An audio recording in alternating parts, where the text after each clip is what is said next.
discorde, moi, je ne prends pas la chose comme cela. Il y a mésentente autour de l'interprétation de quelques dispositions de la loi, surtout portant statut des magistrats en Guinée. Il y a le ministre Charles Wright qui fait son interprétation, et il y a également l'association des magistrats de Guinée qui en fait une. Mais ce qui est important aujourd'hui, chacun, quand je prends par exemple l'association des magistrats de Guinée, je pense que cette structure est dans son rôle. Et quand tu fouilles un peu les statuts de la dite association, elle a pour premier objectif faire en sorte que les magistrats travaillent dans le respect de la déontologie et de l'éthique en Guinée, mais aussi autre objectif de cette association, c'est de défendre les intérêts moraux et matériels des magistrats et de faire en sorte qu'il y ait une certaine unité, une solidarité, une concorde au niveau de la structure. Mais ce qui est important à relever ce matin, c'est quoi? C'est que dans l'arrêté portant suspension de ces magistrats-là, le ministre Charles a bien précisé dans un des articles qu'il n'est pas exclu, au-delà de la suspension, de saisir le Conseil supérieur de la magistrature. Moi, je veux bien qu'on parle un peu du résultat qui sortirait de la saisine du Conseil supérieur de la magistrature. Parce qu'il faut rappeler que l'AMG, l'Association des magistrats de Guinée, n'a aucun pouvoir de sanctionner ou bien de défendre en tant que tel un magistrat. Il n'y a que le Conseil supérieur de la magistrature qui peut être saisi de telles questions, qui peut se prononcer sur une éventuelle sanction ou pas. Donc la décision... non, mais je n'ai pas compris. L'association des magistrats ne peut pas sanctionner un magistrat. C'est juste une association. C'est une association. Voilà, elle est juste là pour défendre les intérêts moraux et matériels, comme un syndicat. C'est comme un syndicat. En quelque sorte. Parce que quand on défend les intérêts moraux et matériels des composants qui sont les magistrats, donc c'est comme un syndicat. Moi, j'ai bien parcouru les statuts de l'AMG. Je n'ai trouvé aucun pouvoir en tant que tel qu'elle détient pour vraiment protéger les magistrats en tant que tel. Donc, je pense que le gros problème se situera au niveau du Conseil supérieur de la magistrature, qui est l'instance dans notre pays, qui est d'ailleurs présidée par le président de la République. Et qui peut suspendre. Et dont le vice-président est le ministre de la Justice. Et au sein du Conseil supérieur de la magistrature, il y a des instances, parmi lesquelles la formation qu'on appelle disciplinaire. Il y a une formation disciplinaire qui peut être saisie, la formation disciplinaire et consultative également, qui peuvent être saisis pour se pencher sur une éventuelle suspension. Lorsque, par exemple, un magistrat est poursuivi pour insuffisance professionnelle, il n'y a qu'elle qui peut siéger, ces formations qui peuvent siéger pour prendre une décision. Et en siégeant sur ce genre de questions-là, ni le président de la République, ni le ministre de la Justice ne peut être présent. Mais et alors, cette formation... qui a suspendu cette fois-ci? Non, il y a des droits du ministre de suspendre. D'accord, il y a le droit. Mais cela doit être entériné. Voilà, le dernier recours aujourd'hui pour ces magistrats qui sont suspendus. C'est bien le Conseil supérieur de la magistrature. Ils ne sont pas d'accord. La question que je vais poser, le dernier recours aujourd'hui pour ces magistrats qui ne peuvent pas sanctionner ces magistrats qui sont au sein de l'association, mais le recours aujourd'hui, puisqu'ils sont en train de s'attaquer à la décision de suspension de Charles Wright, qui est le vice-président du Conseil national, du Conseil supérieur de la magistrature. Est-ce que ce n'est pas fait à dessein parce qu'on sait que ça va revenir encore vers lui et le président va le renvoyer vers Charles Wright? Non, ça ne reviendra pas vers lui. Ça ne reviendra. La décision. Président du Conseil, c'est qui? Non, c'est le premier président de la Cour suprême. Non, le président du Conseil, c'est le président de la République. Mais lorsque le Conseil doit siéger doit délibérer sur ces genres de questions. Vous avez quelle réunion? Ça va, il glisse. S'il est en train de glisser, tirez-le. Lorsque le Conseil supérieur doit siéger en formation, dans sa formation disciplinaire, et cette formation, elle est présidée par le premier président de la Cour suprême. Est-ce que vous comprenez bien? Donc moi, je veux bien aujourd'hui rappeler à l'AMG que au-delà, c'est bien de défendre les intérêts. Mais moi, je suis de ceux-là qui pensent que la défense des intérêts doit tout se faire dans les règles de l'art, dans les procédures. Vous pensez qu'ils ne sont pas dans la procédure? L'AMG n'est pas dans la procédure? Ni le ministre Charles Wright, ni l'AMG. Alors qui doit reculer? Personne parmi eux n'a à gagner dans cette façon de faire. Moi, je pense que la procédure, il y a une procédure qui est offerte par la loi, qui me paraît courte, c'est la saisine du Conseil supérieur de la magistrature. Si ce n'est pas encore fait par le ministre Charles Wright qui a suspendu ces magistrats, l'AMG peut bien saisir le Conseil supérieur de la magistrature pour demander son avis sur la question que d'entendre la chose rapidement. À cette allure, j'estime que l'AMG a également cette voie-là, le fait de dire que sur toute l'étendue du territoire, il n'y aura pas de procès, on ne va pas siéger. Je pense qu'il faut bien comprendre cette attitude. Pour mieux se faire entendre et directement, il faut avoir un impact immédiat. Parce que le fait de saisir le Conseil supérieur de la magistrature, ça va prendre du temps. Et toujours, ils vont continuer à siéger. Mais eux, aujourd'hui, ils veulent se faire entendre parce qu'ils estiment que plusieurs fois, le ministre est en train de s'ingérer dans les affaires internes. Oui. Donc, ils estiment aujourd'hui qu'à cette allure, ils vont faire ce qu'on appelle, sur toute l'étendue du territoire, il n'y aura pas de procès. On a déjà vu une journée. Et l'impact de cela, ça sera sur les justiciables. Les gens ont des dossiers devant les juridictions. Si ça ne bouge pas, finalement, c'est toute la population qui va se révolter. Et là, le ministre a quand même intérêt que son département fonctionne, qu'il y ait des audiences sur toute l'étendue du territoire, qu'on parte plaider dans les cours et tribunaux. Oui, mais après, donc, si ça ne se fait pas... moi, je me demande l'effet que cela pourrait avoir dans la mesure où, si je ne me trompe pas, nous sommes dans les vacances judiciaires. Hein. Mais rien ne dit aussi qu'ils vont continuer. Voilà, ils peuvent le faire de toutes les façons. Ils auront leur salaire. Non, donc, moi je parle de l'impact d'une telle décision de ne pas siéger. Non, il y a des affaires courantes, il y a des affaires d'urgence, il y a le service minimum. Il y a le service, même en période de vacances, même en période exceptionnelle, il y a le service minimum. Donc aujourd'hui, si par exemple le ministre a quand même, moi je le réitère, il a intérêt de s'entendre avec l'association des magistrats pour répartir sur de nouvelles bases, parce que le peuple aujourd'hui a besoin de la justice.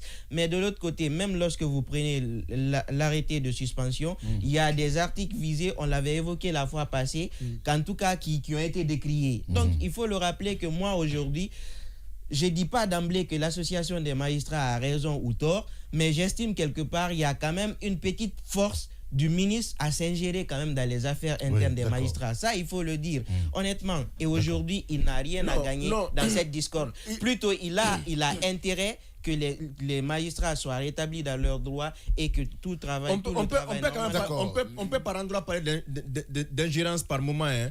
Mais dans le cas d'espèce, encore une fois, moi personnellement, ce que je fustige, c'est l'attitude du ministre à convoquer par exemple une personne qui a été condamnée au sein du département. Là, la question que moi je me suis toujours posée, quelles sont les relations qui existent entre cette dame-là? Bon, la dame n'a pas été convoquée, mais je crois que peut-être, on ne sait pas comment elle est arrivée. Mais si elle est arrivée au département, c'est peut-être c'est parce qu'elle a été appelée. Elle a été appelée, d'accord. Voilà. Aujourd'hui, c'est important que le ministre revienne à la raison et pour essayer de désamorcer aujourd'hui cette crise-là. Ouais. Parce que de toutes les façons, ce sont les justiciables qui perdront. Et si vous voyez que, n'est-ce pas, bien vrai que nous soyons en congé, en vacances judiciaires, mais qu'on a demandé à ce qu'il y ait quand même les services minimums au sein de la justice, c'est pour bien des causes. Donc si aujourd'hui ces services minimums-là, n'est-ce pas, sont interrompus, il va sans dire aujourd'hui que ça aura obligatoirement des répercussions. Et donc c'est l'intérêt pour le ministre d'abandonner et de porter son manteau, n'est-ce pas, de manager, que de continuer sur... Non, mais est-ce que jusqu'à présent, dans la tête de Charles Wright, il n'y a pas toujours cette forme de guéguerre entre lui et ses homologues? Parce que malgré qu'il est ministre, mais il pense aujourd'hui que ce sont ses collaborateurs et il est toujours dans ce manteau de magistrat, dans ce manteau de procureur. Il faut aller en dents de scie avec ses magistrats. Il ne se voit pas comme leader, comme manager aujourd'hui. Est-ce que ce n'est pas ce problème qu'il a? Je crois bien que oui, naturellement, c'est ce problème que Charles a avec tout le monde, pas que seulement avec les magistrats, mais même avec les avocats, les notaires et toute autre corporation en République de Guinée aujourd'hui. Ouais. Et donc, moi, tout ce que nous demandons au ministre, c'est de porter le manteau de manager et laisser aujourd'hui ce qu'on appelle la casquette politique qu'il a. Et il appartient à cette corporation aujourd'hui. Aujourd'hui, il est ministre, mais c'est que s'il a été connu en République de Guinée, il a été connu Charles magistrat avant d'être Charles ministre de la Justice. Par son audace. Bon, oui, je ne sais pas si c'est par son audace. Oui, l'audace quand même de trancher. Sauf que la personnalité qu'il incarnait hier. Oui, non, justement, je le dis. Je parle de l'image aujourd'hui. On a essayé de le mouiller sous Alpha Condé. C'est pourquoi je le dis par son audace. Il a résisté à quoi? Mais sur l'air CNRD, il a fait pire. Le cas Foniqué. Sur l'air CNRD, il a fait pire. C'est un devoir. Avec Foniqué, avec il a été connu d'abord en Ibrahima. tant que magistrat. Oui, c'est parce qu'il a eu Avec l'audace Gianni de trancher Alpha. certains dossiers. Mais Et son nom quand même a été scanné, scandé partout Quoi quand qu'on le même. dise, on ne peut pas Non, quand même, on ne peut pas l'arracher ça. Dans le dossier de les Manguins, on sait quand même qu'il a eu l'audace de s'arrêter devant le pouvoir d'Alpha Condé. Quel devant le pouvoir d'Alpha Condé? Il a eu pouvoir, il a eu l'audace de trancher. Ou même sa vie même était menacée. Sauf que la même chose qu'on a reproché à Sidi Suleiman. Non, je suis d'accord, oui. C'est la même chose que l'on a reproché. On ne sait pas quand est-ce qu'il a été découvert. Je ne vois Sinon, pas. on ne connaissait pas Jean Roy. Quand est-ce qu'il a été Ouais, le découvert? courage. Voilà. Donc, si tu Ce permets, courage de dire la vérité face à un pouvoir qui opprime la liberté. C'est un courage. Est-ce que tu Quand es au même. courage, c'est toi le On modérateur? disait tout à l'heure le courage de ça, il disait tout à l'heure le courage d'Ali Touré de dire la vérité et le droit. Mais on a dit tout à l'heure qu'il n'ose pas dire ce courage parce qu'il est pistonné certainement par l'exécutif. Ce courage de dire la vérité en tant qu'homme de droit dans un pouvoir où on est persécuté, où la liberté quand même est opprimée, le juge qui prend le courage de trancher sans parti prise, quand même, il faut avoir le courage de dire que Charles Orat l'a été. Alors, moi, je voulais terminer avec ceci. Je voulais terminer comme ça. Tu me donnes la parole, j'ouvre la bouche même. Tu as fini là? Non, mais j'ai pas terminé. C'est compliqué avec c'est pour dire qu'il a pas ça serait très compliqué avec je n'ai rien dit, tu ne m'as même pas laissé parler. Non, il n'a pas fini. Mais tu m'avais donné la parole. Après, si j'ai ouvert la bouche, tu m'as attaqué dans la parole. Il est en train de faire Atala pour Charles. Charles appartient aujourd'hui à cette corporation qu'on appelle l'Association des magistrats. Il quittera sa fonction de ministre de la Justice pour retourner dans la magistrature s'il le veut bien ou s'il le quitte. Si à l'avenir il serait victime des mêmes problèmes aujourd'hui, donc disons les mêmes sanctions qu'il inflige à ses confrères ou ses confrères magistrats, c'est la même association qui prendra aussi fait et cause pour lui. Donc nul besoin de considérer ceci là aujourd'hui comme étant, n'est-ce pas, des espèces à abattre. Ça ne l'arrange pas, ça n'arrange pas également les justiciables. Donc de faire prévaloir l'intérêt supérieur aujourd'hui de la nation pour l'impact que cela risque de poser aujourd'hui sur donc le fonctionnement réel de la justice. Également aussi à l'association des magistrats, ils sont allés très vite en violation également aussi des règles, parce qu'on ne peut pas déclencher c'est-à-dire aussi, comme ça, ce qu'on appelle le débrayage, la grève. On parle souvent l'arrêt directement. C'est en violation des règles. Moi, j'aime souvent dire cela, qu'on ne viole pas le droit pour faire respecter le droit. Donc, il y a des préalables qu'il faille respecter pour essayer de revendiquer vos droits si, n'est-ce pas, ils sont violés. Mais on n'a pas observé ça dans ce cadre parce qu'on s'est réveillé un matin, la décision est tombée, qu'on appelle un soir, la nuit, on attend, le matin, on apprend que l'association des magistrats donc veut opérer un débrayage au sein donc du fonctionnement. Ça également, c'est pas passé. La grève, il y a les préalables. Il faut que, par exemple, concerter les autres. C'est en assemblée générale qu'une grève se décide.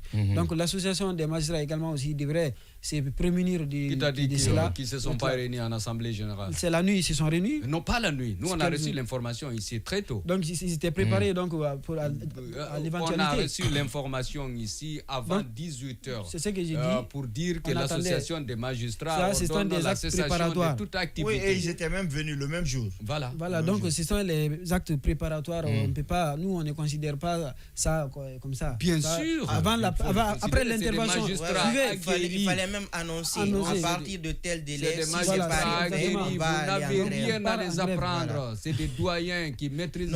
Justement, ils le savent. C'est pourquoi c'est réglementé. Il y a des procédures. Ils le savent. En fait, on peut pas vouloir reconstruire bâtir un État nouveau lorsqu'on biaise les procédures. C'est vos professeurs. C'est vraiment désolant d'entendre. Alors, vous ne pouvez pas dire le contraire ici. Si Kourouma, tu permets, il y a deux choses qu'il faut prendre en compte. Ça me fait rire quand on dit à quelqu'un qui a été payé pour faire un travail que lorsqu'il le fait, il est courageux. Le juge, le magistrat est payé pour dire le droit. Et ils sont bien payés. Lorsqu'il dit le droit, ils sont très bien payés. Le procureur est payé, il n'est pas payé. Attends, le procureur est payé pour poursuivre.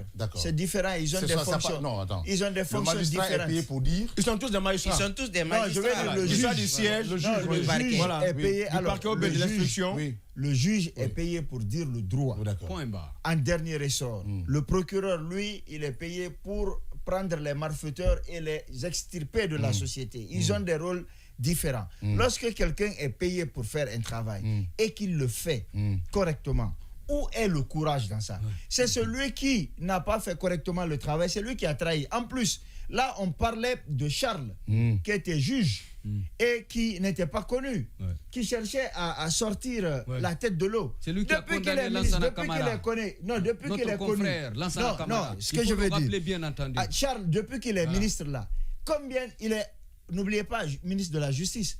À côté, il est ministre des Droits de l'Homme. Combien de cas Charles Wright a vu et a laissé dans l'injustice? Combien de cas? Justement, c'est là-bas où on s'inquiète. Si vous parlez de courage, je dis plutôt, moi je parle d'opportunisme. Est-ce qu'il n'était pas en train de chercher à se faire connaître? Il était en train de charmer. Ce qu'il a fait contre Sidi Suleiman Ndiaye, dans un pays qui se respecte, on aurait appelé à la démission de Charles Wright. Le fait de l'avoir enregistré et d'avoir mis ça sur la place publique, sur la place, en plus sur la place, le manque de professionnalisme du journaliste qui a été... Non, je ne parle pas des journalistes. Je ne parle pas des journalistes. Je parle de celui qui a la place. C'est que ça montre que c'est quelqu'un qui n'est pas capable de connaître certains dossiers de l'État. Il aurait pu refuser et utiliser peut-être cet enregistrement pour porter plainte contre ce monsieur entre eux là-bas. Mais s'il met ça sur... Non, peu importe. Ça s'est retrouvé sur la place publique. Ça montre aussi, parce qu'il y a beaucoup de choses qui se passent en coulisses. Attends, quand on vous dit personne ne gouverne impunément, vous pensez que c'est parce qu'il sourit à tout le monde? Non, c'est parce qu'il y a des choses sales qui se passent. Mais ces choses sales, justement, comme elles existent, leur nettoyage est prévu aussi. Il faut nettoyer ça sans que le grand public ne sache. Mais comme ça, là, vous exposez toute la République. Et moi, j'étais contre ça. Aujourd'hui encore, il est ministre de la Justice, il est ministre des Droits de l'Homme. Il y a combien de choses qui se sont passées dans le cas Bill Gates? Je n'ai pas envie de faire une fixation. Est-ce qu'il s'est prononcé? Pas encore. Est-ce qu'il s'est prononcé?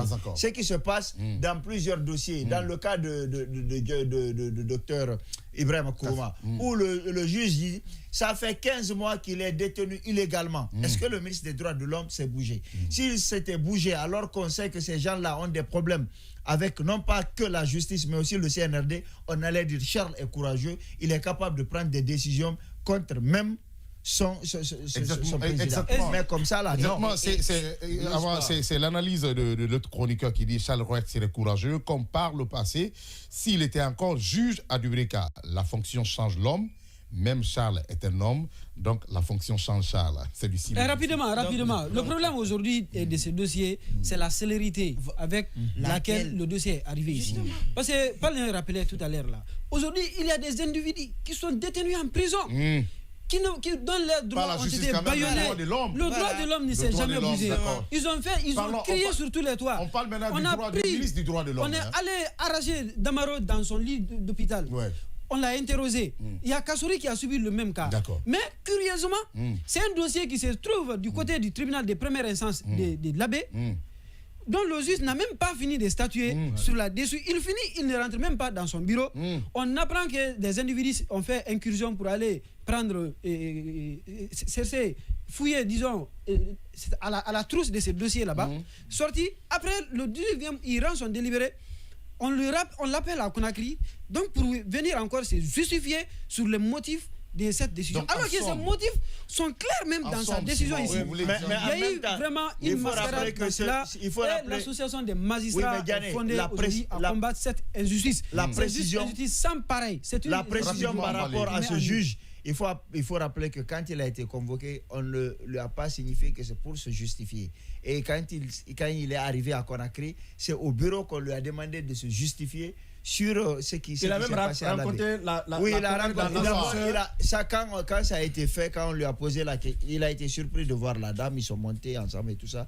Quand on lui a posé la question, il a dit il aurait dit, puisque je n'étais pas là, mais c'est de la bouche du porte-parole de l'association des magistrats que je tire ça, il aurait dit qu'il ne va pas s'expliquer sur cette décision devant la dame concernée qui était censée se retrouver en prison. Ça, c'est la première chose. La deuxième, après la sortie de la dame, il a dit, si vous voulez que je m'explique sur cette situation, vous devez plutôt m'envoyer une correspondance en bonne et due forme. Il est retourné. La correspondance est arrivée un lundi. On lui demandait d'être à Conakry un mercredi. Et là, il aurait demandé d'avoir une semaine pour préparer son voyage, parce qu'entre Conakry et la baie, c'est pour venir pouvoir prendre le temps qu'il faut et justifier. C'est comme ça que la suspension, dans ce contexte que la suspension. D'accord. Et rapidement, il revient à l'autre chroniqueur. Depuis qu'on parle de Charles Wright, qu'est-ce qu'il a initié et gagné? 1, toutes les injonctions sont aujourd'hui infructueuses. 2, toutes les actions posées en tant que procureur n'ont jamais abouti. Et 3, qu'a-t-il posé comme acte hors cas FNDC qui peut être cité aujourd'hui comme illustratif de sa compétence? Plus le singe grimpe, mieux on voit son derrière. Voilà, rapidement, je voulais rappeler ceci. Chroniqueur. L'on sait déjà que notre justice est caractérisée par une certaine lenteur. C'est-à-dire que vous pouvez engager votre dossier, vous passez des mois avant d'avoir une décision. Parfois même des années sans avoir une décision. Alors, quel est l'impact aujourd'hui pour ces magistrats d'aller en grève? Si déjà ils vont en grève, au-delà même de cette lenteur, de cette lourdeur administrative-là, quel sera l'impact? Il n'y aura pas de justice, tout simplement.